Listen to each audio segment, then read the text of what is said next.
Brown's Talkin' Birds. Made possible by the generous support of the Birdwatchers General Store, Orleans, Cape Cod. Birdwatchersgeneralstore.com. By Vortex Optics, with the VIP warranty, their unlimited lifetime promise to keep you and your optic covered. Learn more at vortexoptics.com. And Quest Nature Tours, offering expert-led small group tours for bird and nature lovers since 1970. Explore exceptional journeys around the world at questnaturetours.com. And Beautyo Books, an independent, family-owned bookstore carrying one of the largest selections of birding books in the world. BeautyOBooks.com. Good morning, afternoon, or evening. Welcome to our show number 919. We're ranging far and wide today with a hello from Hawaii, a sweet songbird story from Singapore, a guest from the far northwest, British Columbia, Canada, and opinions from the Oracle of Orleans, Cape Cod.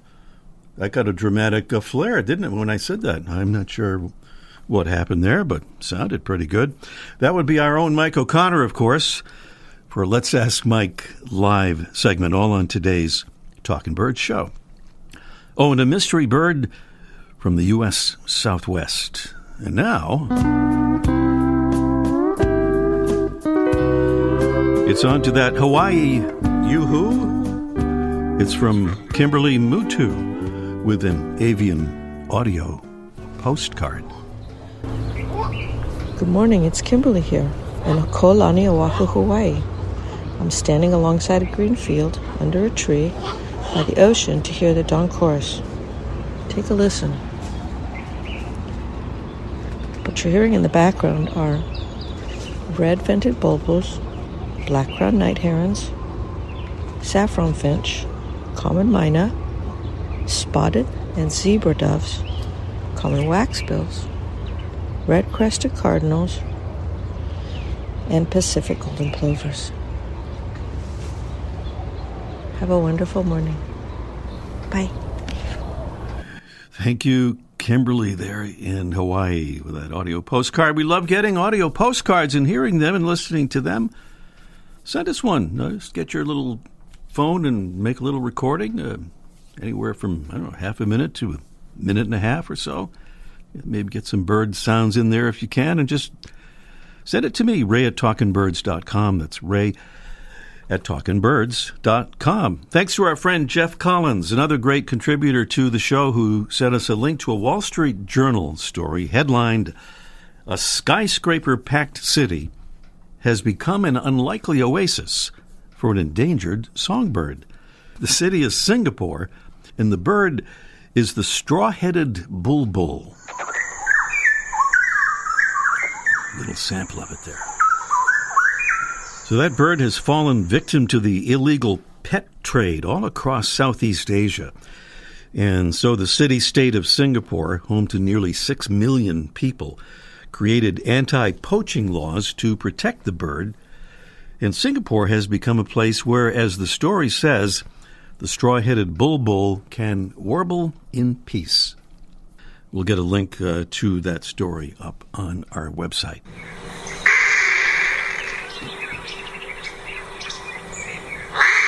Back here in the U.S., you thought last week's bird was nasty sound. This is our mystery bird, and a preview of the contest coming along a little bit later on in the show. Just here to get you ready for that contest. We'll give the signal later and invite you to call in for our mystery bird contest. The bird is a large, handsome raptor of the Southwest. It has a dark brown head, neck, back, and chest, with rusty brown shoulders and flanks, and a large patch of yellow on its face. Our bird kind of famously hunts in 2s and 3s or more for mammals that the group surrounds or flushes for another to catch or take turns chasing. An interesting sort of behavior, and that's our mystery bird. Prizes include a $15 certificate for Beautyo Books, home of one of the largest selections of birding books in the world, and a month's supply of delicious Mary's Gone crackers, Super Seed crackers, 4 big boxes. If we have time for our bonus question, we'll have a feather-friendly window crash prevention kit to give away here on our Mystery Bird contest. And don't forget, all of our winners, since we started doing this at the beginning of the year, or just before that, I think, will be entered into a random drawing. And on February 12th, our closest to Valentine's Day show, we'll be giving away a beautiful pair of Vortex Optics Vortex Viper 8x42 binoculars.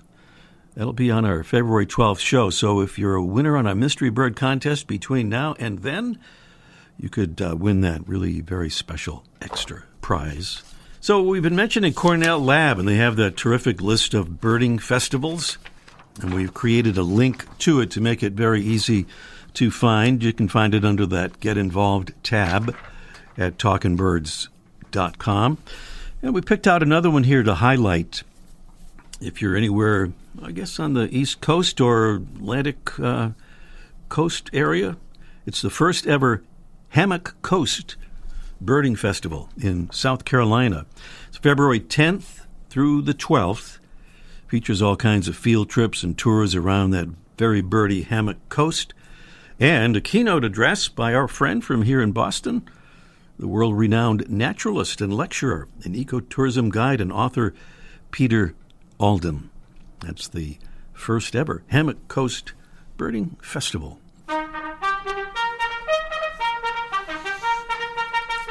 Here's our weekly salute to Talkin' Birds ambassadors helping us get the word out about the show and about birds and conservation. And we're back to the Carolinas here. Thank you to Kira Bartow from Fuquay Varina, North Carolina. Thank you, Kira, for becoming a Talkin' Birds ambassador. A new ambassador we saluted last week is Jason Wayne from East Palestine, Ohio. And Jason sent us a note telling us that he's become a local coordinator for National Audubon Citizen Science Project called Climate Watch. And we talked about that project here on the show last week or the week before, and we have a link to it on our Facebook page. Jason suggested we include that project in the citizen science section of our website, and we have done that. So it's easy to find at talkingbirds.com. And thank you, Jason. Talkin' Birds listeners, we hope you'll consider becoming a Talkin' Birds ambassador here in the new year. Help us get the word out about birds and the importance of conservation. Really easy to sign up for. Just go to talkingbirds.com and click on the Get Involved tab up at the top of the page there. Still to come today, we'll get a live update on several bird stories from British Columbia, Canada. Also today, Mike O'Connor will join us for a Let's Ask Mike live segment about the angel wing syndrome. Sounds good, but it isn't. And up next, a featured feathered friend that has landed in a most unexpected place is presented by Birdwatching Magazine. For more than a quarter century, Birdwatching has been North America's premier magazine about wild birds and birding. In a couple of minutes, we'll talk with the man we call our British Columbia correspondent.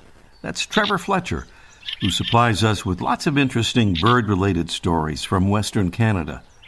One of those stories today will concern the surprise visit there of a thrush family member called the fieldfare. And in that connection, we thought we'd make that bird today's featured feathered friend. The fieldfare looks a bit like a juvenile American robin, a bird to which it's related, with a gray crown, neck and rump, a plain brown back, dark wings and tail, and heavily spotted breast and flanks. The female is a bit browner than the male. The breast has a reddish wash, and the underparts are white. Like their American robin relative, they feed on berries as well as insects and worms. Vagrant fieldfares that make it to eastern North America have been found joining up with flocks of American robins, likely because of their similar feeding and socialization habits. Fieldfares breed in open woodland areas of northern Europe and Asia, and rarely in Great Britain. They're heavily migratory and winter mostly in southern Europe, North Africa, and the Middle East. It's Turdus pilaris, the fieldfare, today's Talkin' Birds featured feathered friend.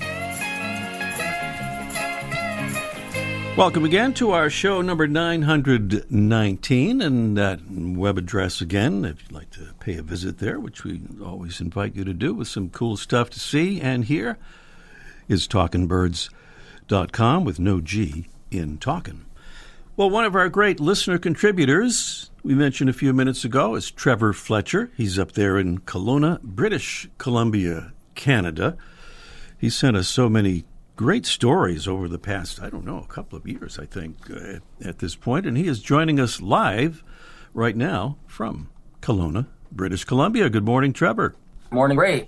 It's pretty cold up there, isn't it? I think you got 9 below zero this morning? Yeah, we had a cold air. It's cold here. Cold air's blown in. So you've sent us some interesting stories quite recently. One about a great horned owl turning some skiers into scaredy cats up there. Another one about a crow that's taken residence at Vancouver International Airport, kind of replicating the Tom Hanks character in Terminal. What's going on with those? Are those birds still around? Well, I can tell you about the crow there that moved into the Vancouver International Airport. Mm-hmm. They named that crow Moira. Believe it or not, after a character on a Canadian sitcom who has a fantasy about mutant crows. So only in Canada, Ray. Somebody's also set up a Twitter account for the bird. And so since moving into the airport, it's been stealing food from travelers all the time. They even had to cover over the totem poles and the artwork for obvious reasons, bird poop. And they've set up a sign reminding travelers not to feed the crow. So unfortunately, this bird Moira has not departed yet from the airport. And they've even asked people if, when they're passing through, if they are, to notify the operations center. And they said they want people to do that because crows are hard to catch because they're very smart. Mm-hmm. So the crow's living happily in the Vancouver International Airport. All right, trying to catch Moira, but she is still prevailing. So the great horned owl, they had to close a ski slope, I guess, right? Because this owl was going after skiers on their nighttime skiing jaunts, right? Yeah, so I was under the understanding that it was joggers, Ray, that they were attacking. Oh, joggers. Not yeah, skiers. And this was happening in Vancouver Island, in Victoria. And the fellow that got attacked, his name is Dan Barton. He was jogging early in the morning hours, and a great horned owl attacked him. And not only him, but there was another jogger behind him that the owl went and attacked and stole his hat. Now, it's interesting. This happened before, back in 2013. A jogger was attacked, and she had her hat stolen as well. Anyways, what they found is that this great horned owl was one of a pair of nesting owls, or at least getting ready to nest, that were doing the attacking. But so far, no more attacks have been reported. All right, good to know. But you have some good news about bald eagles, right, in terms of population advances there. Yeah, you bet. This is great news for the bald eagles here in North Okanagan. Numbers are up, and they appear to be doing well. According to the region's annual count that was done on January the 15th. So 206 eagles were spotted compared to last year's count of 128 bald eagles. Wow. And what was interesting about this count, Ray, was that it was done when there was quite a bit of fog, and it made for poor visibility. So there may have been more bald eagles than the 206 that were seen. But, all in all, it was great news for the eagles here in the North Okanagan. Yes, indeed. That's wonderful to hear. Of course, bald eagles have made a tremendous comeback ever since the elimination of DDT in North America, at least. And we hear a lot about them being affected by lead poisoning now, but I can see that they're certainly doing well. Well, the other thing I just wanted to ask you about, the bird that we just featured a couple of minutes ago, Trevor, the field fair, and shown up in your area. This is it not the first time ever, but one of the very few times, right? Yeah, it's a very rare sighting here in Kelowna. It has been spotted in eastern Canada in the Maritimes previously. Yeah. But I don't remember the last time it was spotted here. So we've had 3 confirmed sightings at Munson Pond here in town. That's a nice little birding area that people like to go to. And so I guess this bird may have been blown off course during migration. I believe it comes from Northern Europe somewhere. So again, exciting times for British Columbia birders. Unfortunately, it hasn't been seen lately. I went out yesterday to have a look myself, but nothing. So let's hope it shows up again, because it's caused quite a stir in the birding world here. I guess it has. Yeah, I think Northern Europe and Eurasia, Northern Asia as well, and migrates way south of there in the wintertime. But somehow it's found its way to your area there, Kelowna. We're happy to welcome Columbia.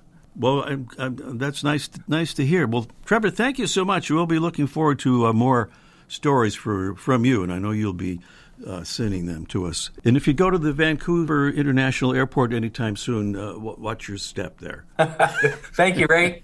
Trevor Fletcher joining us this morning, and up next here, it's our Mystery Bird contest in just 1 minute. The flutter of a tail feather, the flash of a wing bar in mid-flight.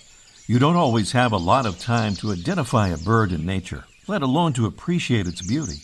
But with Vortex Optics, you'll have the power to bring every wild moment closer. When you choose Vortex, you're choosing to have a partner in the field as passionate about nature as you are. Whether you're spotting old friends on the backyard feeder or packing for a once-in-a-lifetime trip to add a few species to your life list, Vortex offers a full range of optics and optics accessories for every birder and every budget. And whether the birds are taking you to another state or another country, you're always covered by the Vortex VIP warranty, an unlimited lifetime promise to keep you and your optic covered. If you'd like to learn more, or if you need help choosing your next optic, give Vortex a call at 1-800-4VORTEX or visit vortexoptics.com.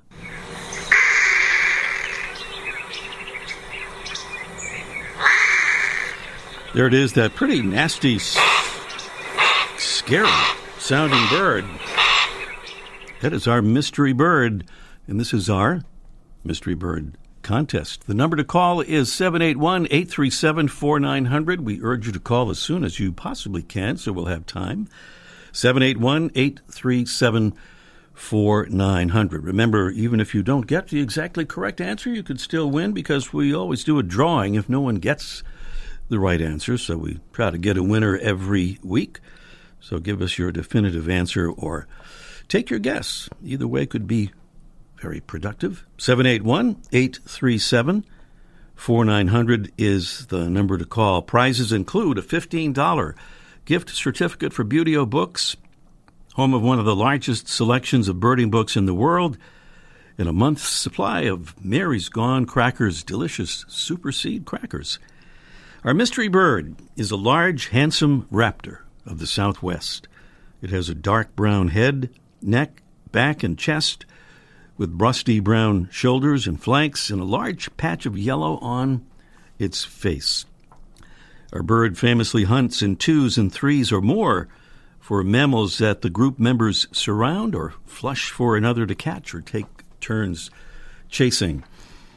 I've always said this is, if I was designing a raptor, this is the bird that it would come out to. It's just a spectacular looking bird. And that is our mystery bird, 781-837-4900. A couple of reminders in connection with that, and one is that every once in a while we get a call on our mystery bird contest from folks who say they usually listen on our website or on a podcast, but then call in live and listen live to take part in the contest. So the reminder is that if you aren't hearing the show live and would like to do so, you can just do it by going to talkingbirds.com and clicking on the listen button. You'll see how you can listen live online wherever you are with just an internet connection. And our live broadcast is on Sunday mornings from 9:30 to 10 Eastern. And something we started a few weeks ago and continuing into the first week of February is that every Mystery Bird contest winner now will be entered into a drawing for a beautiful prize from our friends at Vortex Optics, an 8x10 Vortex Viper binocular, or pair of binoculars if you prefer. We'll show some love to the randomly chosen winner on our Closest to Valentine's Day show on February 12th. on our Mystery Bird contest. So that's how that goes. 781-837-4900 is the number to call. And we'll get to some calls here coming right up after we check in with Mike O'Connor. It's Let's Ask Mike live in just 1 minute. Beauty-O Books carries one of the largest selections of birding books in the world. New, used, and rare books covering everything from backyard birding to general ornithology, from field guides to photography skills, biography, fiction, and humor. You'll find it all, along with the knowledgeable customer service you've been looking for, in one convenient place. BeautyOBooks.com. B-U-T-E-O. BeautyOBooks.com.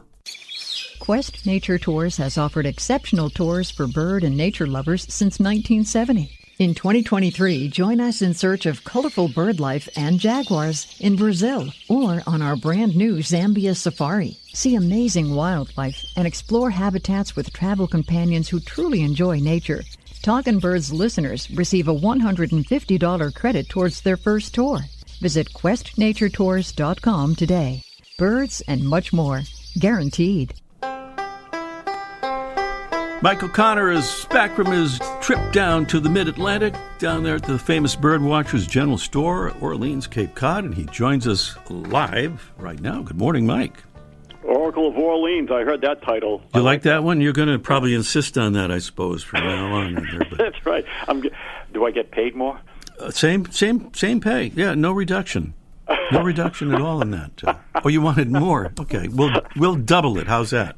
That sounds good. 2 times 0. I can handle it. Okay. Well, listen, Mike, I wanted to thank you for sending that photograph of a mallard. I know you're kind of famous for taking photos of rare birds, so I wasn't surprised that you captured that one. It's hard to find mallards, but I was lucky enough to see one. Yeah. Well, you did see one with something unusual, not in a good way, a thing called angel wing that can easily be prevented by not doing anything, right?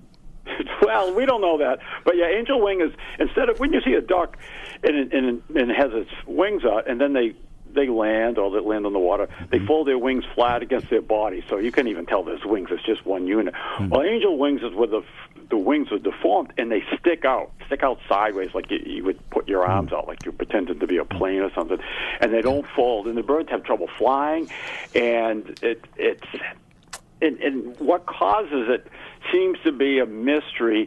You know, initial knee-jerk reaction is because they always seem to pop up at public parks where people feed birds bread, and so it's thought that the bread is an issue, but they're not really sure, and it could be a thing where the parks just keep these defective birds alive, but they don't really know. But feeding birds at a feeding ducks at a public park, it still isn't a good thing. I mean, this park we went to, it had a lot of nice birds, and I think I talked about it on last week's show, but it had a couple of these deformed birds, and it's posted, don't feed the wildlife, and people would come down, and they just empty bags of crappy old white bread that, you know, and, you know, when I was a kid, you'd go to a restaurant, and my mother would say, don't fill up on the bread.